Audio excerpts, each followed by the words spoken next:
இவர்களாக இருந்தோம்னு சொல்றீங்க. கேட்கறதுக்கு நல்லா இருக்கு, படம் பார்க்கறதுக்கு நல்லா இருக்கணும். அது ரொம்ப முக்கியம். ஏன்னா இந்த நாட்டில் வாச்சாத்தின்னு ஒரு நிகழ்வு உங்களுக்கு எல்லாருக்குமே தெரியும். 18 பெண்கள் பாலியல் வன்முணர்வு செய்யப்பட்ட ஒரு கொடுமை. அதுக்கு 30 ஆண்டு கால போராட்டத்துக்கு பின்னாடி இப்போதான் தீர்ப்பு வந்தது, உங்கள் எல்லாருக்கும் தெரியும், பத்திரிகையாளர்களுக்கு. ஆனால் வாச்சாத்தி மையப்படுத்தி ஒரு திரைப்படம் வந்தது, பார்க்க முடியாது, ரொம்ப நேரமாக நம்ம போர் அடிக்கும். அந்த வழி நமக்கு உணரவே முடியாது. அப்போ ஃபிலிம் மேக்கிங்கில் கொஞ்சம் அமெச்சூராக இருக்கும். அப்போ அது போன்று இருந்து விடக்கூடாதுன்றதுல ரொம்ப கவனமாக இருக்கணும் நீங்கள். இதை ஏன் நான் உங்ககிட்ட இந்த இடத்துல சொல்கிறேன்னா, திரையரங்குக்கு வந்ததுக்கப்புறம் நீங்கள் அதை பற்றி பேசி பிரயோஜனமே கிடையாது. உங்களுடைய திரைப்படத்தினுடைய ஒரு காட்சியை, ஒரு முன்னோட்டத்தை எனக்கு அனுப்பிச்சிருந்தீங்க. அதில் பார்த்து 2 தேவையில்லாத 2 ஷார்ட்ஸ் இருக்குது என்னுடைய பார்வையில். அது ஒரு ஹீரோவை முன்னிலைப்படுத்துவது போல். அது இந்த இடத்துக்கு கொண்டு வந்து சேர்க்காது. இவங்க அந்த மாதிரி நிறைய பார்த்துட்டாங்க. இவங்களுக்கு எல்லாம் தெரியும் யார் யாருக்கு என்ன ஷார்ட் வைப்பாங்கன்னு முன்னாடியே சொல்லிடுவாங்க, படம் பார்க்குறதுக்கு முன்னாடியே. அதனால் அதையெல்லாம் தவிர்த்துட்டு நீங்கள் படம் முடிகிறதுக்குள்ளே, படம் காப்பி ரெடியாக ரிலீஸ் பண்ணுறதுக்குள்ளே ஒரு தடவை இப்போ என்னை இந்த விழாவுக்கு அழைத்தது போல் உங்கள் பிஆர்ஓ மூலமாக இன்னும் சில நல்ல இயக்குநர்கள் இருக்காங்க, அவர்களை அழைச்சி படத்தை போட்டு காமிச்சு, சார் இதில் எந்தெந்த இடம் வீக்காக இருக்குது, இல்லை எதை எப்படியாவது என்ஹான்ஸ் பண்ண முடியுமா, தேவையில்லாத காட்சிகள் எது ரிப்பீட் மோடில் இருக்குது, இதையெல்லாம் பார்த்து கொண்டு போய் சேர்க்க வேண்டியது உங்கள் பொறுப்பு. அப்படி சேர்த்தீங்கன்னா தான் நீங்கள் பட்ட கஷ்டம் போய் சேரும். அதை நீங்கள் புரிஞ்சுக்கங்க, அதை தவறாக எடுத்துக்க வேணான்றது தான் என்னுடைய கருத்து. ஏன் அப்படி சொல்கிறேன்னா, சினிமா மெயின் ஸ்ட்ரீம் மீடியா தான் ரொம்ப முக்கியமானது. நீங்கள் எந்த வழியை சொல்வதாக இருந்தாலும், சமீபத்திய உதாரணங்களை நீங்கள் இப்போ சொல்லிக்கிட்டு இருந்தீங்க, வாழை சொன்னீங்க. வாழை மெயின் ஸ்ட்ரீம் சினிமாவுக்கு பக்கத்தில் இருக்குது, அதுதான் அதனுடைய வெற்றி. அதில் நீங்கள் புரிஞ்சுக்கணும். ஆனால் பக்கத்தில் இருக்கக்கூடிய கொட்டுக்காளின்ற திரைப்படம் அது ஃபெஸ்டிவல் சினிமா, அதை நல்லா புரிஞ்சுக்கணும். அது மெயின் ஸ்ட்ரீம் சினிமா கிடையாது. அதுக்காக அது நல்ல படம் இல்லைன்னு அர்த்தம் இல்லை. அது ஃபெஸ்டிவல் மோடுக்காக தயாரிக்கப்பட்ட ஒரு படம். அப்போ ஃபெஸ்டிவல் மோடுக்காக தயாரிக்கப்பட்ட ஒரு திரைப்படத்தை, பல சர்வதேச விருதுகளை பெற்ற ஒரு திரைப்படத்தை இங்கே கொண்டு வந்து நீங்கள் சக மெயின் ஸ்ட்ரீம் மீடியாவோட போட்டி போட வைப்பது என்பதே அது ஒரு வன்முறை தான். அது எனக்கு ஏற்புடையதல்ல. அப்படி ஒரு படத்தை கொண்டு வந்து போட்டி போட வைக்கவே கூடாது. அது தேவையற்ற வேலை.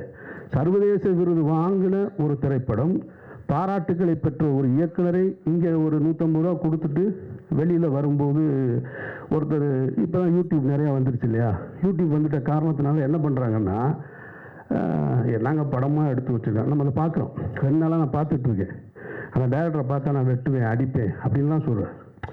அவருக்கு யார் அந்த உரிமை கொடுத்தது? வெட்டுவேன் அடிப்பேன்னு சொல்கிறதுக்கான உரிமை யார் கொடுத்தா? படம் நல்லா இல்லைன்னு சொல்கிற, அது ஓகே, ஏன் நீ காசு கொடுத்து பார்த்ததுனால தான் அது கூட உனக்கு அந்த உரிமை, இல்லைன்னா அது கூட கிடையாது. அப்போது தேவையற்ற முறையில் என்னை பொறுத்த மட்டும் நான் கொட்டுக்காளி திரைப்படத்தை நான் எடுத்திருந்தேன், தயாரிச்சிருந்தேன் அப்படின்னா நான் தியேட்டருக்கே கொண்டு வந்திருக்க மாட்டேன். அதை வணிக நோக்கத்தில் கொண்டு வந்து திணிக்க வேண்டிய அவசியம் இல்லைன்னு நான் நினைக்கிறேன். அது அவசியமற்றது. அது சர்வதேச திரைப்பட விருதுகளை பெற்றிருக்கு, அந்த கண்ணியத்தை அப்படியே கொடுத்துருக்கணும். அதனுடைய தயாரிப்பாளர் ஒரு பிரபல நடிகராக இருக்கிறாரு, அவர் நிச்சயமாக அவருடைய இன்ஃப்ளூயன்ஸை வச்சு அவர் ஓடிடி தளத்துக்கு வித்திருந்துருக்காங்க. அதோட போட்ட முதலீடை எடுத்துட்டு பிரச்சனையை முடிச்சிருந்தா தேவைப்படுறவங்க அந்த படத்தை போய் ஓடிடியில் பார்த்துருப்பாங்க. இப்போ நீ கொண்டு போய் 1000 ரூபா பணத்தை கொடுத்துட்டு குடும்பத்தோட போய் எனக்கு பாட்டு இல்லை, ஓப்பனிங் சீன் இல்லை, மியூசிக் இல்லை, இன்ட்ரோ பிளாக் சரியா இல்லை, எண்டு ப்ராப்பராக இல்லைன்னு சொல்ல வேண்டிய அவசியம் எங்கே ஏற்படுது? நான் பாக்கெட்லேருந்து காசு எடுத்து கொடுக்கும்போது வருது. அப்போ அது தேவையற்றது. அப்போ மெயின் ஸ்ட்ரீம் சினிமாவுக்கு என்ன சொல்லணும், ஃபெஸ்டிவலுக்கு என்ன சொல்லணுன்றது நம்ம தெரிஞ்சு வச்சுக்கணும். அதை விட்டுவிட்டு நான் ஃபெஸ்டிவலுக்கு எடுத்த மூணு படத்தை எடுத்துட்டு நாளைக்கு கெவியாக கூட இருக்கலாம், இதே படத்தை கொண்டு வந்து நீங்கள் மெயின் ஸ்ட்ரீமில் கொண்டு வந்து வச்சுட்டு என்ன ஆடியன்ஸ் பார்க்க மாட்டேன்றாங்க அப்படின்னு சொல்லக்கூடாது. அது ஏற்புடையது கிடையாது அந்த வகையில். ஏன்னா அதுதான் சமீபத்திய உதாரணமாக தான் நான் அதை வச்சு தான் இந்த கெவியையும் சொல்கிறேன். அந்த மாதிரி உங்களுடைய திரைப்படத்தையும் அதுபோல் மக்களுக்கு கொண்டு போய் சேர்க்கக்கூடிய திரைப்படமாக ஆக்கித்தர வேண்டிய பொறுப்பு உங்களுக்கு இருக்குது.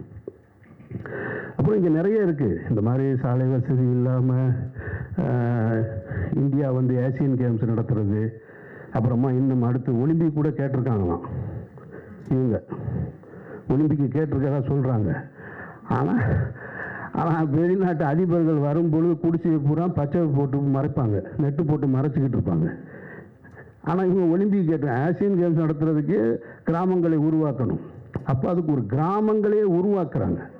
ஒரு விளையாட்டுக்கு ஒரு கிராமங்களை உருவாக்குகிற ஒரு நாடு உண்மையான கிராமத்திற்கு சாலை வசதி ஏற்படுத்தி தர வேண்டும் என்பது மிக மிக அவசியமானது.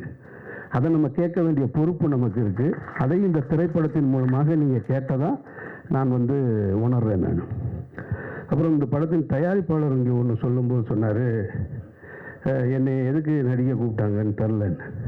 அவர் இயக்குனர் ரொம்ப புத்திசாலித்தனமான வேலையை தான் செஞ்சுருக்கார், நான் நம்புகிறேன். நான் ஏன்னா தெரியும், இந்த மாதிரியான திரைப்படங்களை எடுக்கும்போது ஒரு ஆர்வத்தில் எடுத்துருவாங்க.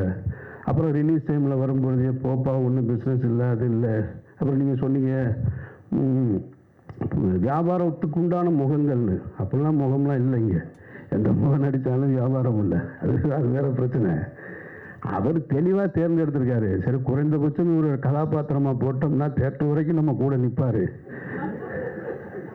அது ஒரு சாதுரியம் தான், அது தப்புன்னு சொல்ல முடியாது, அது ஒரு புத்தி சாதுரியம் தான். அதை சரியாக செய்யும் பொழுது அவரும் பயனடைகிறாரு, நீங்களும் பயனடைகிறீங்க. ஸோ அதனால் எல்லாமே சரியான நிகழ்வாகத்தான் நடந்திருக்கிறதா நம்ம பார்க்குறோம். மற்றபடி உங்களுடைய உழைப்பு, நீங்கள் கண்ணீர் சிந்த வேண்டிய அவசியம் இல்லைன்னு நான் நினைக்கிறேன். நான் ரொம்ப மெனக்கெட்டிருக்கீங்க, ஒரு டீம் கஷ்டப்பட்டு வேலை செஞ்சுருக்கீங்க. உங்களுடைய கஷ்டம் எல்லாமே மைக்கில் பேசுகிறதுனால எதுவும் சரியாயிடுது. நீங்கள் பட்ட கஷ்டம் இன்னொருத்தவங்களுடைய கஷ்டத்தை பொது சமூகத்துக்கு சொல்வதற்காக பட்ட கஷ்டம். ஸோ அந்த கஷ்டம் திரையரங்கில் சரியாக நான் பார்த்த ஃபஸ்ட்டு இப்போ 2 ஷாட்டு போட்டிங்க பாருங்கள், அந்த ஷாட்டு பேசுது அந்த ஊர் என்னன்னு அப்படின்றது. எனக்கு இப்போ பார்த்த உடனே என்ன தோணுது, இந்த கதையை எடுத்துகிட்டு நம்மள்கிட்ட வராமல் போயிட்டாங்களே, இவங்க எடுத்துகிட்டு வந்தால் எடுத்து கொடுத்துருப்போமே அப்படின்னு தான் தோணுது. நான் நகரத்தில் வளர்ந்தவன், நான் மதுரைன்ற நகரத்தில் வளர்ந்தவன். எனக்கு கிராமங்கள் தெரியும், ஆனால் கிராமத்தில் இருக்கக்கூடிய வழி என்னன்றது அதெல்லாம் அவ்வளவுலாம் நான் வளரலை. நான் ரொம்ப சின்ன வயசில் ரொம்ப ஜாலியாக சுற்றிக்கிட்டு இருந்த பையன். நான் காலேஜ் வர வரைக்கும் ரொம்ப ஜாலியாக இருந்தேன். நான் அதனால் நான் பார்த்த விஷயங்களே அங்கங்கே அந்த கிராமம் அது இதுன்னு எனக்கு இருக்கிற சினிமா அனுபவத்தை வைத்து, நான் பார்த்த சினிமா அனுபவத்தை வச்சு எனக்குன்னு ஒரு கதையை உருவாக்கி நான் திரைப்படம் எடுத்துகிட்ருக்கேன். இது நான் பார்க்கல. இந்த ஃபஸ்ட்டு ஷாட் பார்த்த உடனேயே ஆகா நம்ம பண்ணியிருக்கலாம் இந்த படம் அப்படின்னு தோணுச்சு.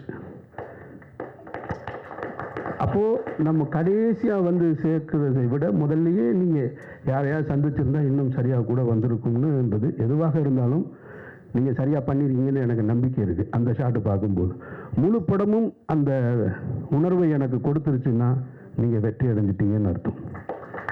உங்களுடைய வெற்றி என்பது அரசின் காதுகளுக்கு போய் கேட்கும். எப்படி ஜெய்பீம் திரைப்படத்தை இந்த மாநிலத்தின் முதல்வர் பார்த்தாங்களோ, அதுபோல் உங்களது இந்த திரைப்படத்தையும் படம் நல்லா இருந்துச்சுன்னா பத்திரிகையாளர்கள்ட்ட உங்கள்கிட்ட அன்பாக கேட்டுக்கிறேன், இந்த படம் என்னைக்கு ரிலீஸ் ஆகுதோ, காப்பி ரெடி ஆகுதோ, அதை பார்த்துட்டு உங்களுடைய விமர்சனங்களில் இந்த திரைப்படத்தை தமிழகத்தின் முதல்வர் பார்க்க வேண்டும்னு கடைசி வரியாக கோடிட்டு எழுதுங்க. இது வரைக்கும் நீங்கள் செஞ்சிருக்க மாட்டீங்க, முதல் முறையாக செஞ்சு பாருங்க. அதற்கு தகுதியாக இந்த படம் இருக்குமானால் சொல்லுங்கள். ஒருவேளை கொஞ்சம் 1-2 சின்ன சின்ன குறைகள் இருந்தால் கூட மன்னிச்சு விட்டுருங்க, புது டீம் தானே. அதனால் மன்னிச்சு விட்டுட்டு இந்த செய்தியை கொண்டு போய் அரசின் கவனத்துக்கு சேருங்க. ஒருவேளை தமிழக முதல்வரோ இன்றைக்கு இருக்கக்கூடிய அமைச்சர்களோ இந்த படத்தை பார்த்துட்டு அந்த சாலை வசதியை ஏற்படுத்தி கொடுத்தாங்கன்னா அந்த மாற்றம் உங்களால் நிகழ்ந்தது வல்ல இறைவனால் நிகழ்ந்ததுன்னு நானும் நம்பிக்கையோடு காத்திருக்கிறேன். இந்த விழாவுக்கு அழைத்ததற்கு நீங்கள் எல்லாரும் நின்று இந்த படத்தை பற்றி மக்களிடத்தில் கொண்டு போய் சேர்க்கிறதுக்கு என்னுடைய நெஞ்சார்ந்த நன்றி.